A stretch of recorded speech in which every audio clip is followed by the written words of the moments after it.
दोस्तों, आपदा प्रबंधन की इस श्रृंखला में आज हम एक और प्राकृतिक आपदा पर चर्चा करेंगे। मानसूनी वर्षा के दौरान या वर्षा ऋतु में होने वाली वर्षा से अधिकांश भारतीय क्षेत्र बाढ़ से डूब जाते हैं। आज हम इसी प्राकृतिक आपदा बाढ़ पर चर्चा करेंगे। बाढ़ हालांकि एक प्राकृतिक घटना है, किंतु जब यह मानव जीवन और संपत्ति को हानि पहुंचाती है तो यह एक प्राकृतिक विपदा बन जाती है। बाढ़ें प्रायः नदियों से संबंधित होती हैं। विश्व की प्रमुख नदियां गंगा हो या उसकी सहायक नदियां यमुना, रामगंगा, गोमती, गंडक, कोसी, दामोदर, महानदी, ब्रह्मपुत्र। भारत में संयुक्त राज्य अमेरिका की मिसिसिपी, मिसौरी हो, चीन की यांगत्सी और वांगो नदी हो, म्यांमार में इरावदी नदी हो, पाकिस्तान में सिंधु नदी हो, इटली में पो नदी और इराक में दजला फरात, ऐसी कुछ नदियां हैं जो अपनी बाढ़ों के लिए कुख्यात हैं। बाढ़ों के कारण ही हम भारतवर्ष में दामोदर नदी को बंगाल का शोक, कोसी को बिहार का शोक और ब्रह्मपुत्र को असम का शोक भी कहते हैं। तो आज हम इसी बाढ़ पर चर्चा करेंगे, जिसमें हम बाढ़ के कारण, बाढ़ के होने वाले प्रभाव और उसकी शमन की रणनीतियों पर चर्चा करेंगे। तो शुरू करते हैं। सबसे पहले बाढ़ के अर्थ पर जाते हैं। बाढ़ का सामान्य अर्थ होता है किसी क्षेत्र में लगातार वर्षा होने या नदियों के जल फैल जाने से उस क्षेत्र का जलमग्न हो जाना। बाढ़ें प्रायः वर्षा ऋतु में आती हैं। वर्षा काल में नदियां अपने जल स्तर से ऊपर बहने लगती हैं। उनका जल तटबंधों को तोड़कर निकटवर्ती क्षेत्रों में फैल जाता है, जिससे वे क्षेत्र जल में डूब जाते हैं। नदियों या धाराओं के मुहानों पर या तेज ढालों पर बसी बस्तियों के लिए बाढ़ के दौरान इस जल की तीव्रता का खतरा उत्पन्न हो जाता है। इसे हम बाढ़ कहते हैं। बाढ़ से ही संबंधित एक और बाढ़ आती है, त्वरित बाढ़। किसी स्थान विशेष पर कुछ ही समय में अगर सामान्य से अत्यधिक वर्षा हो जाए तो वर्षा का जल अपने साथ बड़े बड़े बोल्डर, मिट्टी, पेड़ पौधों के साथ साथ बहने लगता है और अचानक ही बहुत भारी विपदा का रूप धारण कर लेता है। इसे हम त्वरित बाढ़ कहते हैं। पर्वतीय क्षेत्रों में बादल फटने के कारण ही अल्पकाल में अत्यधिक वर्षा त्वरित बाढ़ का कारण बन जाती है। अभी हमने जिक्र किया कि बादल का फटना अर्थात वर्षा प्रस्फोट, अब यह भी एक प्रकार की विपदा है। किसी स्थान विशेष पर 1 या 2 किलोमीटर के दायरे में 1 घंटे में अगर 100 मिलीमीटर या उससे अधिक वर्षा हुई हो तो वह घटना वर्षा प्रस्फोट कहलाती है, क्लाउड बर्स्टिंग कहलाती है। हिमालयी व अधिक ऊंचाई वाले क्षेत्रों में वर्षा ऋतु में आमतौर पर होने वाली ये प्राकृतिक घटना है, जो सामान्यतः 1200 मीटर से अधिक ऊंचाई के क्षेत्रों में घटित होती है। बांज और बुरास के घने जंगल वाले क्षेत्रों में वर्षा प्रस्फोट की घटनाएं अत्यधिक घटित होती हैं। केदारनाथ आपदा एक पश्चिमी विक्षोभ के कारण 3 दिन तक लगातार जो भारी वर्षा हुई थी, गांधी सरोवर में ग्लेशियर टूटने के कारण 13,000 फुट की ऊंचाई पर वृक्ष रेखा जो होती है हमारी, उसमें भारी वर्षा के कारण मलबे व पत्थर के भारी अप्रवाह से जल प्रलय हुआ था, जिसमें भयंकर जनहानि हुई थी, भारी तबाही मची थी। अनेकों परियोजनाएं, हजारों भवन क्षतिग्रस्त हो गए थे, 5,000 से अधिक लोगों की मृत्यु हुई थी, 2 लाख से ज़्यादा लोग प्रभावित हुए थे।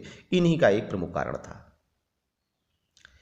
ये तो थी बाढ़ और त्वरित बाढ़ और वर्षा प्रस्फोट। अगर हम बात करें तो बाढ़ के प्रभाव कौन कौन से होते हैं, तो बाढ़ का मुख्यतः प्रभाव एक बीमारी और मृत्यु का आतंक के रूप में हमारे सामने दृष्टिगोचर होता है। बाढ़ प्रकोप से बेकार जल व अपशिष्ट पदार्थों का मिश्रण हो जाता है, जिससे जीवाणु उत्पन्न हो जाते हैं, कई सारे संक्रामक रोग फैल जाते हैं। बाढ़ प्रभावित क्षेत्रों में महामारी फैलने से जन समुदाय की पर्याप्त हानि होती है। बाढ़ असल में एक साझी विपदा है। इसके आतंक से कई बार बच्चे, वृद्ध, गर्भवती महिलाएं व असहाय व्यक्तियों की मृत्यु हो जाती है। भौतिक क्षति तो इस बाढ़ के कारण होती ही होती है। वर्षा ऋतु में बाढ़ आने पर खेतों में खड़ी फसलें नष्ट हो जाती हैं। बाढ़ के साथ आने वाला मलबा फसलों को ही वरन आवासीय क्षेत्रों को भी भारी क्षति पहुंचाता है। यातायात और संचार के साधन नष्ट हो जाते हैं, जीर्ण शीर्ण मकान गिर जाते हैं, आवश्यक सेवाएं बाढ़ के कारण ठप पड़ जाती हैं। इसके अलावा एक मुख्य जो प्रभाव पड़ता है वो प्रभाव होता है मृदा अपरदन का। यद्यपि जलोढ़ मैदानों में नदियां उर्वरक मिट्टी का प्रसार करती हैं, फिर भी बाढ़ के समय तीव्र जल प्रवाह के कारण उपजाऊ मिट्टी का कटाव होने से मिट्टी की विशेषताएं बदल जाती हैं।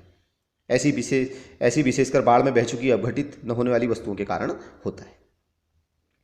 ये तो थी बाढ़ से होने वाले कुछ प्रभाव। अब हम बात करते हैं बाढ़ के कारणों की। बाढ़ आने के प्रमुख कारण क्या हैं? जब किसी क्षेत्र में लगातार वर्षा होती है तो वर्षा का जल असंख्य धाराओं के रूप में नदी में मिल जाता है।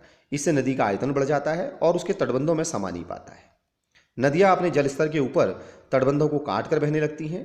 भारी मानसूनी वर्षा और चक्रवाती वर्षा एक बाढ़ों का प्रमुख कारण होती है। दूसरा प्रमुख कारण होता है भूस्खलन से कभी कभी बाढ़ें आ जाती हैं। भूस्खलन से नदी का मार्ग अवरुद्ध हो जाता है, तब नदी का जल बाढ़ के रूप में आसपास के क्षेत्रों में फैल जाता है। नदी के ऊपरी भाग में बड़ी मात्रा में वनों का विनाश भी बाढ़ आने का एक प्रमुख कारण होता है। पर्वतीय क्षेत्रों में वन विनाश से बाढ़ की घटनाएं अधिक होती हैं। इस प्रकार की बाढ़ मानव जनित बाढ़ का एक प्रमुख उदाहरण है। हिमालय में बड़े पैमाने पर वनों का जो विनाश हुआ है, वही हिमालय नदियों में बाढ़ों का प्रमुख कारण बना हुआ है। इसके अलावा मैदानी क्षेत्रों में उद्योगों और बहुमंजिली इमारतों की परियोजनाएं बाढ़ संभावी नहीं होती, वरन बाढ़ का प्रमुख कारण भी होती हैं।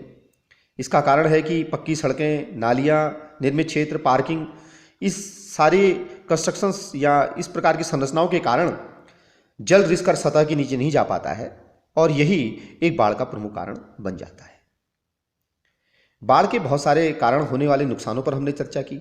अब जब बाढ़ के हम शमन की बात करते हैं, बाढ़ के इस शमन किन विधियों द्वारा हम इस शमन को नियंत्रित कर सकते हैं या बाढ़ के प्रभाव को कम कर सकते हैं, उस पर अगर हम विचार करें तो पहला है जल क्षेत्रों का सर्वेक्षण। जल सर्वेक्षण नदियों की और अन्य जल प्रवाह मार्गों का व्यवस्थित ज्ञान प्राप्त करने की एक कला है। इसमें नदियों की धारा का व्यवहार महत्वपूर्ण विषय होता है। इसका अध्ययन करके नदी की संभावित बाढ़ का आकलन किया जाता है और शमन हेतु रणनीति निर्धारित की जाती है। जैसे उदाहरण के लिए यदि नदी का मार्ग टेढ़ा मेढ़ा है तो उसे सीधा करके बाढ़ की संभावना को समाप्त किया जा सकता है। कृत्रिम जलाशयों का निर्माण कर भी वर्षा के जल को संचित करने में सहायता मिलती है और इससे भी जल को फैलने से रोका जा सकता है। कृत्रिम जलाशयों का निर्माण करके हम इसको काफ़ी हद तक रोक सकते हैं। नदियों की संबद्धता, बाढ़ उत्पन्न करने वाली नदियों को अल्प जल वाली नदियों से जोड़कर भी नदी तंत्र विकसित किया जा सकता है, जिससे बाढ़ की संभावना को समाप्त किया जा सकता है। कृत्रिम तटबंध बनाए जा सकते हैं। बाढ़ों से सुरक्षा हेतु ऊंचे चबूतरों पर आवास क्षेत्रों का विकास और भित्ति तथा तटबंधों से बाढ़ के जल को फैलने से रोका जा सकता है। वर्तमान समय में रेत के भरे थैलों का उपयोग सस्ता व सरल उपाय है तटबंध बनाए जाना। तो इस प्रकार के विभिन्न प्रकार के हम उपायों को अपनाकर बाढ़ से होने वाले नुकसान को कम कर सकते हैं, तो इससे हम बच सकते हैं। बाढ़ के संदर्भ में अगर हम बात करें तो संभावना अवधि, जो प्रोबेबिलिटी का पीरियड है, इसके अंतर्गत हमारा पूरा तंत्र जो होता है वो इसमें अलर्ट हो जाता है, सतर्क हो जाता है। तो बाढ़ प्रभावित क्षेत्र के निवासियों को चेतावनी देकर सुरक्षित स्थान पर पहुंचाने की व्यवस्था की जाए। वास्तव में संभावना अवधि संचार माध्यमों और प्रशासन के अधिकारियों को इतना समय देती है कि वे अग्रिम चेतावनी दे सकें और बाढ़ प्रभावित क्षेत्र को खाली करना शुरू कर दें। आप लोगों ने देखा होगा समाचार माध्यमों से दूरदर्शन और रेडियो के माध्यम से लोगों को चेतावनियां जारी की जाती हैं। जो केंद्रीय जल आयोग है उसकी विभिन्न क्षेत्रों में स्थित इकाइयां और बाढ़ों का पूर्वानुमान करके चेतावनी जारी करती हैं, अन्य विविध विधियों का प्रयोग करते हैं।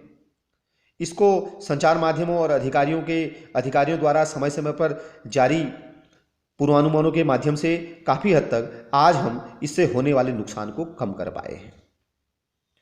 तो ये थे बाढ़ के कुछ प्रमुख कारण, उसके होने वाले प्रभाव और उस शमन की कुछ रणनीतियाँ। तो आज हमने इस बाढ़ पर चर्चा की।